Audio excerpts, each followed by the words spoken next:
Bharatiya Janata party करती रही है। अच्छा, रिलीजन के खिलाफ, नस्ल के खिलाफ, महिलाओं के खिलाफ जो है इस जेंडर को इशू बना करके जेंडर के नफरत पैदा करने की कोशिशें होती रही हैं और जाहिर है कि ये सब काम भाजपा करती रही है। तो उनका मतलब क्या हमारे लीडर श्री तेजस्वी यादव जी ने जो कुछ कहा है वो भारतीय जनता पार्टी की जो दोस्ती है चाइना के साथ उस रेफरेंस में कहा है।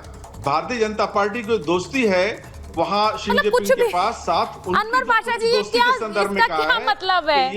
ये जो है ये क्या मतलब है? कुछ तो तर्क के साथ बोलेंगे ना। चाइनीज वर्जन है, ये चाइनीज वर्जन है, चाइना की दोस्ती है तो हमने चाइनीज वर्जन कह दिया। भाषा बोल रहे हैं, चाइना वर्जन है वो यही कह रहे थे।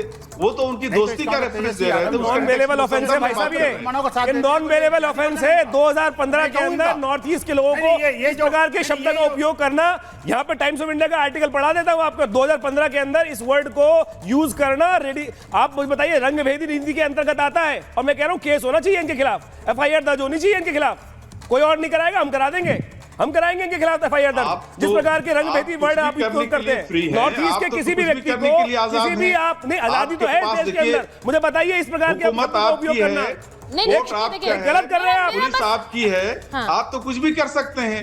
आपको हमारे सरकार तो इस देश की है भाई, जनता की सरकार है। आप लोगों की तरह हुकूमत नहीं है आपकी अपनी कि जो मर्जी जिसको जब मर्जी टांग दो, जब मर्जी कर दो, जब मर्जी किसी का पैसा खा लो, जब मर्जी चारा खा लो। अच्छा ठीक है, एक माइनॉरिटीज के घरों पर बुलडोजर चलाना अकारण, ये तो है कॉन्स्टिट्यूशन में ना, ये कॉन्स्टिट्यूशन में लिखा हुआ है, उस पर कोई एक्शन नहीं होना चाहिए।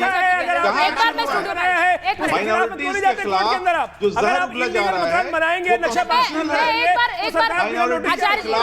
उगला जा रहा है। सवाल इस वक्त नहीं कर रहा है, आपकी पार्टी की तरफ सवाल इस वक्त इलीगल मकान बना रखे हैं। आचार्य जी और मुमताज जी एक सेकंड रुक जाइए, कुछ सवाल स्क्रीन पर चल रहे हैं, मैं उन पर जरा एक बार फोकस करना चाह रही हूँ। सवाल इसलिए पूछे जा रहे हैं कि क्या ये सवालों को रखिए जरा स्क्रीन पर।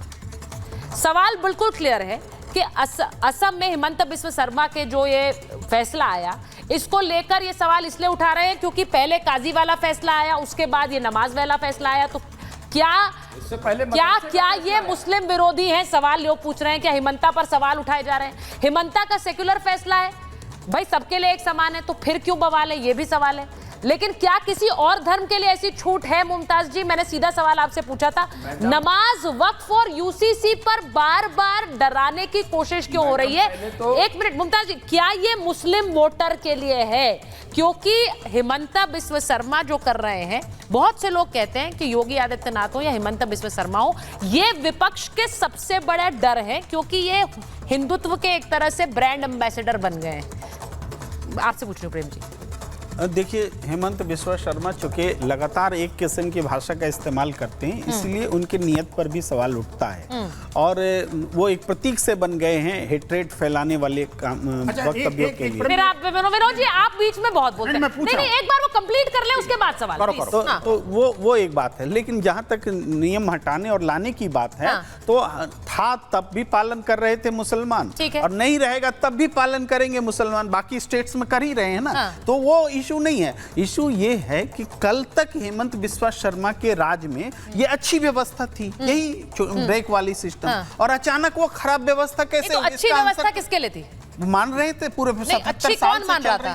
देखो, कोई प्रथा अगर चल रही है, सती प्रथा भी बहुत सालों तक चली, तो क्या वो अच्छी प्रथा थी? सती प्रथा ऑफिशियल थी क्या? नहीं, मुझे बताइए ना, कोई भी प्रथा सालों तक चलती रहती है, ये ऑफिशियल व्यवस्था है। और कब शुरू हुई? क्या आजादी के बाद सरकार ने इस प्रथा को बनाया? नहीं बनाया ना, आज तक नहीं बनाया सर। पॉइंट तो लीजिए, 77 साल से जो व्यवस्था चल रही है कांग्रेस के राज में, बीजेपी के राज में, सबके राज में, तो उसको अचानक से वो खराब हो गई, इसका लॉजिक तो देना पड़ेगा। ठीक है, अचानक से खराब हो गई। विनोद जी अब आप बोलिए। वो कह रहे हैं अचानक से खराब हो गई, आपको अचानक से सब कुछ लगने लगा कि ये हम बदलाव कर देंगे। क्या ये आप लोग कदम UCC की तरफ बढ़ा रहे हैं? ये सवाल पूछे। बिल्कुल, देखो सुचेता जी, बड़ा गंभीर मुद्दा है और गंभीरता से बहस होनी चाहिए। मुझे लगता है प्रेम कुमार जी एक पत्रकार हैं और मुझे इस बात को गंभीरता से समझेंगे। देखिए, जो हेमंत बिस्वा शर्मा ने, जिन्होंने कहा कि एक तो जो मदरसे वाली बात करी, दूसरी बात हुई मान लो इसके बारे में जो कानून बना कल, मुस्लिम मैरिज रजिस्ट्रेशन एक्ट, और तीसरा ये वाला किस्सा। इस किस्से में मुझे कोई एक लॉजिक बता दे, सिवाय इसकी इधर उधर की बातें करने के, पुराना था, नया था, कि वहाँ था कि यहाँ नहीं था। मुझे सिर्फ एक बात बता दे, UCC के अंदर, मदरसों के अंदर या जो इस कानून के अंदर, या तीसरा ये डिसीजन के अंदर, क्या है कोई भी पुट इसमें अनकॉन्स्टिट्यूशनल है क्या? किसी एक रिलीजन को टारगेट करके बनाया गया क्या? क्यों? क्या किसी का मदर से, क्या ये जो ब्रेक रोकने से किसी का नमाज पढ़ने का अधिकार रुक रहा है क्या? एक बात नहीं। और जो कल जो कानून बना, वो जो मुस्लिम मैरिज रजिस्ट्रेशन एक्ट बना, मैं कहता हूँ उससे तो एक तीर से कई सारे शिकार कर दिए उन्होंने। सबसे बड़ी बात क्या है कि जो असम की जो बेटियां हैं वो आज़ाद हो गई, मुक्त हो गई। आप मुझे देखिए, बाल विवाह रुक गया वहाँ से, बहु विवाह रुक गया वहाँ पर, और जो कई सारी जो प्रथाएं थी, छोटी छोटी बच्चियां, आप मासूम बच्चियों को मां बना करके आप क्या करना चाहते हो भाई? वो बेटियों का भविष्य अंधकार में था, वो ठीक हो गया। अब मैं कहता हूँ अब ये जो मान लो ये जो ब्रेक रुका है, तो आखिरकार आप ये तो मानो हुए ना कि महीने के कम से कम नहीं तो 8-10 घंटे जो है ना वो सदन के बच्चे आप नमाज पढ़िए ना, कौन मना कर रहा है? अगर प्रेम जी नमाज पढ़ना चाहते हैं, मैं नहीं चाहता, कि मुझे नहीं पता कि ये कर पाएंगे इस काम को, ना करना चाहिए इनको, लेकिन अगर प्रेम जी की इच्छा है तो जाएंगे ना, कौन मना कर रहा है इसको? लेकिन एक बात, इसका विरोध करना सिर्फ इसलिए कि पहले प्रथा थी, पुरानी प्रथा थी, अब क्या हो गया? हाँ। जो गलत है गलत है। अच्छा ठीक है, एक सेकंड, अब हाँ ठीक है जल्दी जो एमएलए हैं जो वहाँ विधानसभा में हैं, अगर उस समय कोई महत्वपूर्ण विधेयक पारित हो रहा होगा, हो सकता है कि वो वहाँ उस समय मौजूद ना रह सके। ऐसा बहुत बार हुआ है जी, बहुत बार हुआ, हो सकता है सर, बहुत बार ऐसा भी हुआ है जो सदन से लॉजिक पारित नहीं होता। लॉजिक सेट करना पड़ेगा कि राष्ट्र बड़ा है या मजहब बड़ा है। पहले ये बताइए ना कि राष्ट्र बड़ा है या मजहब बड़ा है। अगर कोई इंपॉर्टेंट, मैंने वही एग्जांपल दिया था, लोकसभा राष्ट्र बड़ा है, 100% राष्ट्र बड़ा है, खाली पड़ा रहता है, कोई बैठता नहीं है, बात कर रहे हैं, बैठा लिए, मुझे बताइए कंपलसरी कराइए, हो रहा है, कंपलसरी कराइए, क्योंकि आप नहीं पहले अभी मदरसों की बात कर रहे थे, मदरसों में क्या हो रहा है? आज पकड़ा गया है मदरसा, नोट छप रहे हैं, नोट छप रहे हैं, नोट मदरसों के ऊपर नहीं लगाओगे तो ऐसे ही होगा। कहीं AK-47, कहीं बम, कहीं आज नोट छापने के पीछे बैठते हैं। आप लोग के नाक के नीचे क्या हो रहा है?